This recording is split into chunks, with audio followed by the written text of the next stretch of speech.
Boa tarde, Silvio Luiz. Boa tarde aos ouvintes da Rádio Copas Verdes FM. Hoje estou aqui no Fórum da Comarca de Presidente Alves para conversar com o excelentíssimo senhor juiz, Dr. José Augusto Guterres, que ele vai estar falando sobre a implantação da PAC. Boa tarde, excelentíssimo Dr. Juiz. Boa tarde, Silvio. Boa tarde a todos os ouvintes. É um prazer estar aqui. A PAC se trata de um projeto de iniciativa do Poder Judiciário e do Ministério Público, juntamente com a sociedade civil organizada, e aí eu posso mencionar as paróquias da cidade, as igrejas evangélicas, o Rotary Club, a Pastoral Carcerária, o Alcoólicos Anônimos, a ACTA, a Associação Comercial, todos eles grandes parceiros da PAC, e também outros cidadãos não vinculados em nenhuma dessas instituições. Do que significa a PAC, né?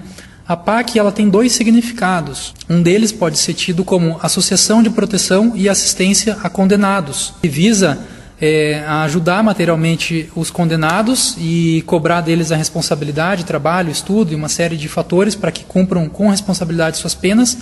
Também, em segundo lugar, essa sigla APAC pode ser considerada como amar ao próximo é amar a Cristo. A APAC ela tem um cunho fortemente espiritual, ecumênico, trabalha com vários tipos de religião. Em conjunto com o Ministério Público, com a sociedade civil organizada, a gente procurou ver o que de mais avançado existe em termos de efetiva solução do problema da segurança pública. Que um dos maiores problemas da segurança pública são os condenados que já cumpriram pena e voltam a reincidir em crimes. E a PAC vem justamente para solucionar esse problema. Veja que os números com relação à PAC falam por si mesmos. Vou falar aqui dos índices de ressocialização da PAC. No sistema tradicional, que não usa o método APAC, a gente tem um índice de ressocialização em torno de 10%, o que implica dizer que existe um índice de reincidência de 90%. Isso em média, claro, varia de região para região, mas uma média disso aí. A metodologia PAC, ela implica numa redução drástica dos índices de reincidência. Por exemplo, as estatísticas demonstram que a ressocialização dos presos, essa sim passa a ser de 90% e os índices de reincidência passam a ser de 10%. E é só uma das vantagens da PAC. Uma outra vantagem muito importante, hoje em dia no sistema tradicional, por mais falido que ele esteja, por mais caótico, por piores condições que ele se apresente, ele apresenta um custo por pessoa presa de 4 salários mínimos em média. Enquanto que na APAC, mesmo com os resultados que a gente obtém muito melhores, os custos para cada pessoa presa reduz drasticamente e passa para em torno de 1 salário mínimo. Com relação à metodologia da APAC agora, como é que funciona? A APAC ela é uma associação civil sem fins lucrativos, formada por pessoas da comunidade, não por agentes concursados, não se trata de um órgão do Estado, trata-se de uma iniciativa social. Então monta-se uma associação, a gente escolhe uma sede, acha um lugar adequado para que as pessoas possam ficar lá dentro. São presas, né? Não dá para dizer que não são presos, porém seus direitos à saúde, a condições adequadas de vida são respeitados. A metodologia PAC ela é baseada em alguns fundamentos, né? Que eu vou exemplificar aqui com alguns termos, que é a responsabilidade, a disciplina, a espiritualidade, a família, o trabalho, o estudo e a autogestão.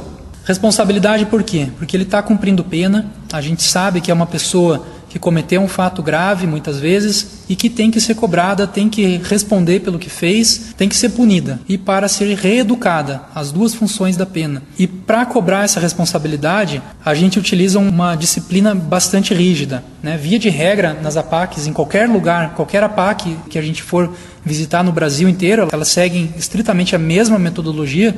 Em qualquer APAC, as pessoas lá que estão presas acordam em torno de 5h30 da manhã às 6 horas da manhã, fazem a limpeza de todo o local, das suas celas, das suas camas, da cozinha, dos ambientes em comum, fazem a limpeza integral. Em seguida da limpeza, eles normalmente fazem as suas orações, em seguida vão para o trabalho. Eles são obrigados a trabalhar. Lá na APAC não tem tempo para pensar em outro tipo de situação, em outro tipo de coisa que não seja se desenvolver no trabalho e no estudo.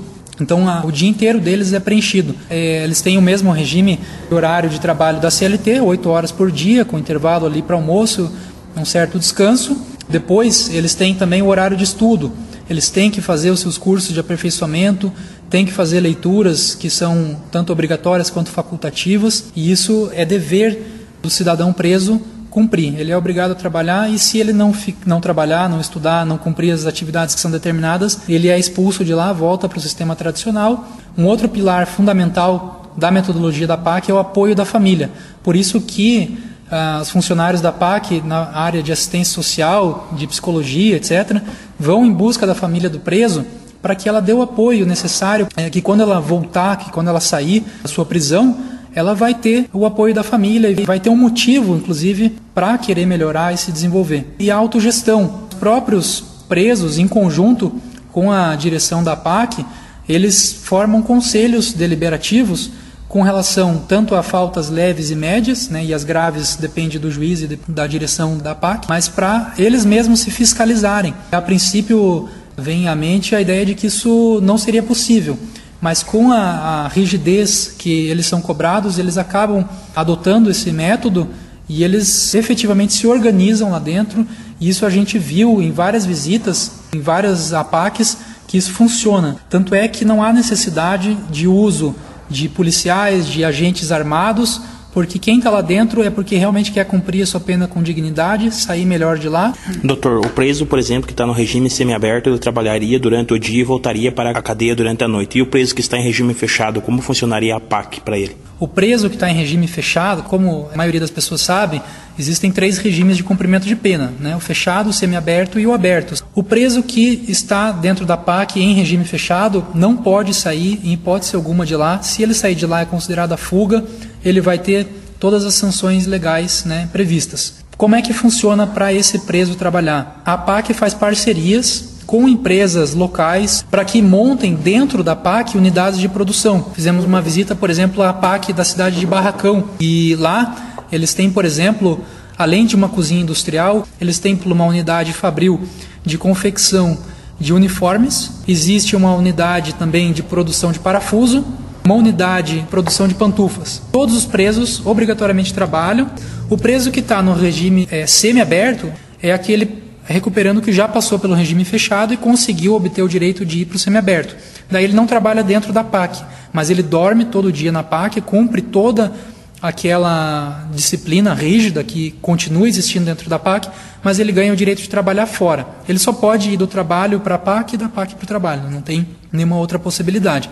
A PAC, inicialmente, a gente pretende implantar no regime fechado e semiaberto. É importante também mencionar que todo o empresariado, inclusive a associação comercial, já manifestou apoio à implantação da PAC em Prudentópolis e já está em contato com pessoas interessadas em implantar unidades de produção lá dentro. Então a gente convida, né, os empresários que tenham interesse em conversar com a gente, podem vir aqui ao fórum, pedir informações. E é bom falar também de algumas vantagens para as empresas que pretendem ser parceiras da PAC. Ela também pode servir como uma alavanca de desenvolvimento social e econômico na cidade. Empresas que estejam com problemas financeiros, principalmente a questão da folha de pagamento, podem, às vezes, achar na APAC uma forma de alavancar sua atividade, porque a diminuição de custos também para o empresário é bastante grande. O salário da pessoa presa na APAC, para o recuperando, ele é de 2/3 do salário mínimo. Ao mesmo tempo, não existem encargos sociais. Não há registro em carteira. Doutor, resumindo, a empresa ganharia com a mão de obra barata e os presos, ou os recuperando, como o senhor bem citou, ganharia a ressocialização, teria o direito de estar aprendendo ali uma profissão para quando sair do regime ali, que a pena deles for extinta, estar entrando naquela profissão com o salário que é justo. Exatamente isso. Hoje em dia, a grande maioria dos presos que permanecem no sistema carcerário, eles já eram desempregados anteriormente. Quando saem do sistema carcerário, aí sim é que fica impossível para eles conseguirem emprego, tanto por conta do preconceito, quanto pelo fato de não se atualizarem profissionalmente, e acabam, muitas vezes, sem outras opções a não ser voltar para a criminalidade. E com a PAC, a gente quebra essa lógica de violência, né? A pessoa sai de lá com várias profissões. Doutor, deixe aí os microfones abertos para suas considerações finais. Gostaria de dizer que aqui na cidade a gente está com um processo bastante avançado de implantação da PAC. Inclusive a gente vai fazer uma apresentação pública. Estão todos convidados no dia 26 de julho, na Câmara de Vereadores, às 19 horas. A gente vai apresentar publicamente o projeto e com a presença da juíza Branca Bernardi, que é a juíza que tomou a frente dos trabalhos lá na cidade de Barracão, e vai passar um pouco da experiência que eles têm lá